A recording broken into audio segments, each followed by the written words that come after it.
Good evening. You're watching the main news on HKIBC. I'm Chloe Feng. Here's a look at tonight's top stories. A sailing on Hong Kong's iconic Star Ferry to cost more starting today. The first batch of Hong Kong students embark on a mainland study tour. And oil prices surge after a surprise move to cut output by OPEC.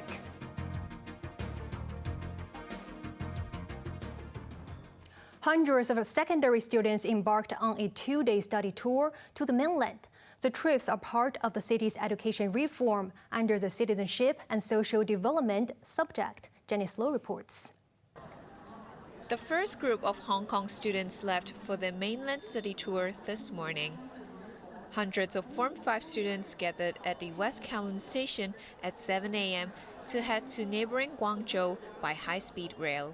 As part of the compulsory citizenship and social development subject, which replaced liberal studies, all secondary 4 to 6 students will have to undertake the trip. This boy said he was quite excited for the trip, saying that he has never joined any mainland trips with his friends since entering secondary school. He revealed that upon returning to the city, he and his classmates have to submit a report on how the Greater Bay Area could help Hong Kong youngsters. Chief Secretary Eric Chen was at the station to see off the students for the two-day trip. Within the current school year, around 40,000 students would head north as part of the study tour, he said. But we hope to allow all senior form students to go to the mainland once. After arriving in Guangzhou, the students joined Education Secretary Christine Choi for a launch ceremony.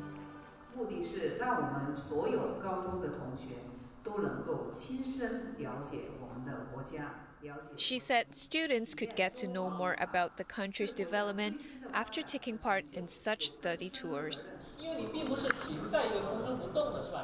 During their stay in Guangzhou, the students will attend classes with their mainland counterparts and also visit heritage sites and tech companies. The field trips are organized and fully funded by the Hong Kong Education Bureau. Janice Low, HKIBC.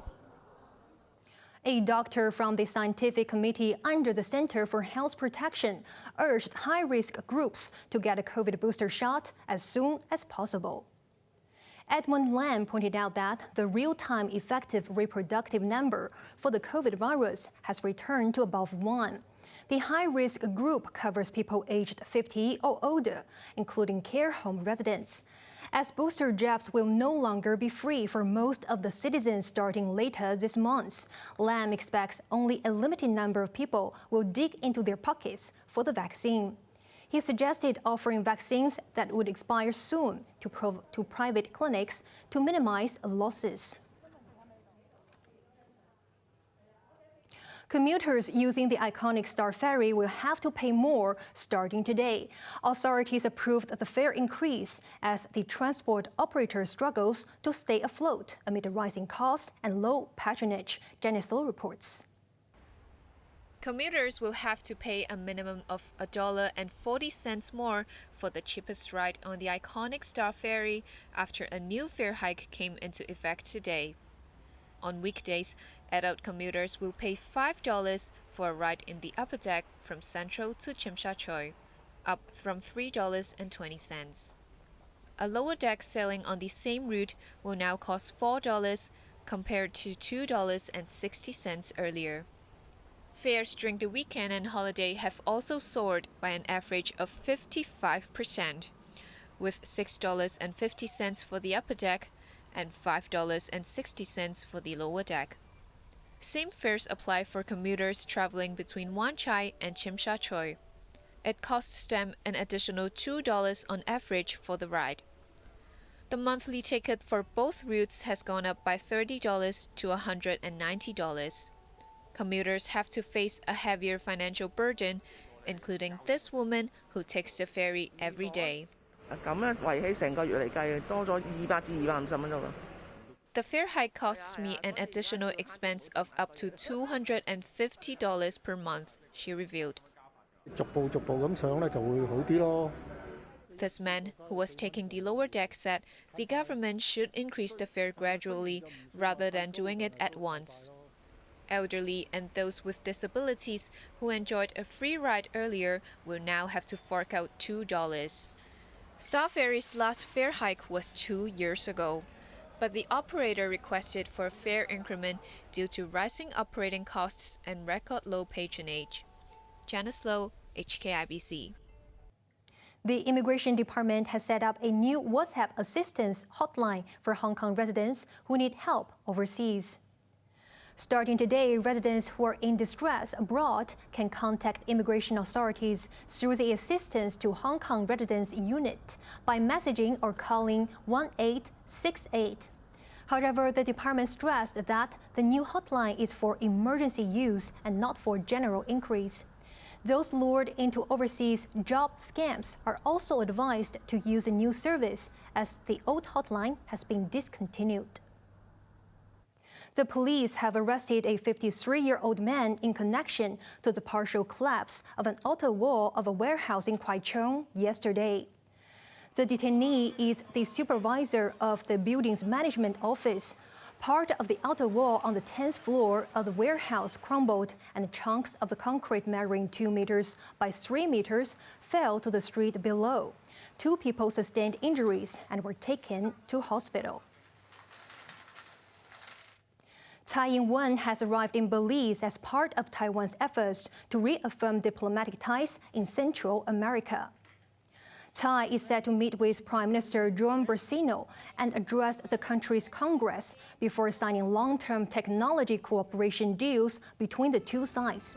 Her trip comes just days after Honduras parted ways with Taiwan and established diplomatic ties with China. Belize is now the only Central American country to have formal relations with Taiwan. Oil prices surged by more than 5% after Saudi Arabia and other OPEC Plus members announced to cut production by more than 1 million barrels per day. Delivering a fresh inflationary jolt, the move by the oil cartel has fueled more economic uncertainty. In a surprise move coming just days after the banking rout, which dampened the global economic outlook, members of OPEC Plus decided to reduce oil production by more than 1 million barrels per day. The cuts will start next month and last through the end of the year. Kingpin Saudi Arabia will reduce capacity by 500,000 barrels per day, while Russia reversed its earlier stance and extended its current cuts till end of the year by the same amount.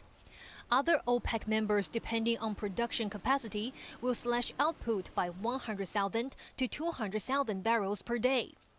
Saudi officials describe the move as a precautionary measure aimed at supporting the stability of the oil market. The move triggered a spike in oil prices worldwide, and analysts expect the barrel to hit $100 by the end of the year. Developing countries will be hardest hit, and the ripple effect will push transport costs, leading to a further rise in food prices. The White House condemned that the cuts are not advisable at this moment, given the market uncertainty. Russian police have detained a female suspect over a blast in a cafe in St. Petersburg that killed a popular pro-Kremlin blogger. Over 30 people were wounded by the explosion yesterday, and 10 of them remain in critical condition. Blogger Vladlen Tatarsky-Foti was killed as he was leading a discussion at the cafe. Russia's Interior Ministry identified the suspect as Darya Trepova, a 26-year-old St. Petersburg resident. According to local media, Trepova hid the bomb inside a bust that she handed to the blogger as a gift just before the explosion. People laid flowers and lit candles outside the cafe for the popular blogger.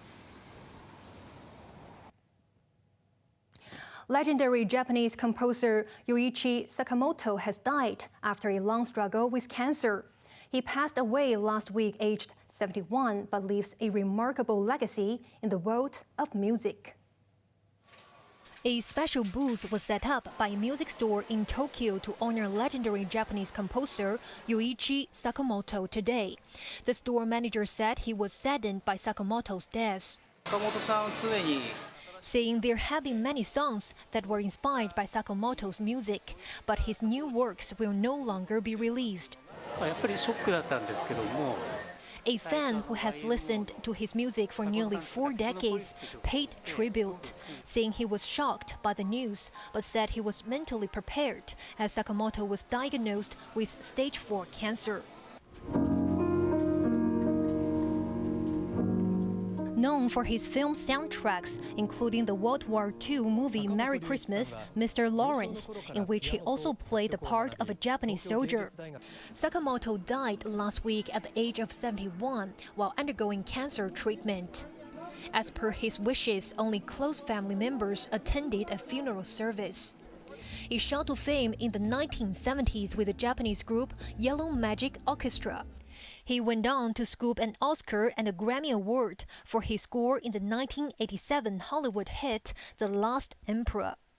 Keeping silent after Fukushima is barbaric.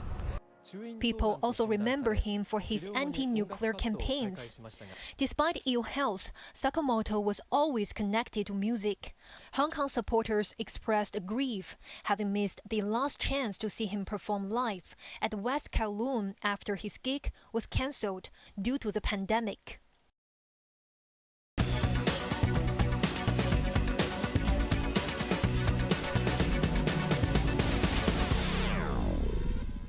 Hong Kong stocks ended flat in positive territory on the first trading day of the week. The Hang Seng Index was mostly stagnant and closed 0.04% higher after the announcement to cut oil production caught markets by surprise. Chipmaker SMIC was up 7.5% after China announced a crackdown on U.S. chipmaker Micron Technology as investors welcomed the country's bid for self-reliance in the sector. The return of Chinese tourists for the upcoming holiday weekend saw Science China picked up 6.9%, while Galaxy Entertainment swung 5.9%. And now let's take a look at the markets. The Hang Seng Index closed up 9 points. Top 10 active stocks: Tencent up $2.40, Alibaba down $1.85, and Meituan down $3.50. SMIC up $1.40, China Mobile up 70 cents, and Since Time up 23 cents. Forex trading against Hong Kong dollar, the euro is at 8.53, British pound at 9.71, and Australian dollar at 5.30. Moving on to the UK market, the London FTSE is currently up 46 points. And onto the weather now. Mostly cloudy with a few light showers and sunny intervals. Temperatures will range between 20 and 25 degrees. Expect similar conditions through midweek. And now let's take a look at the weather around the world.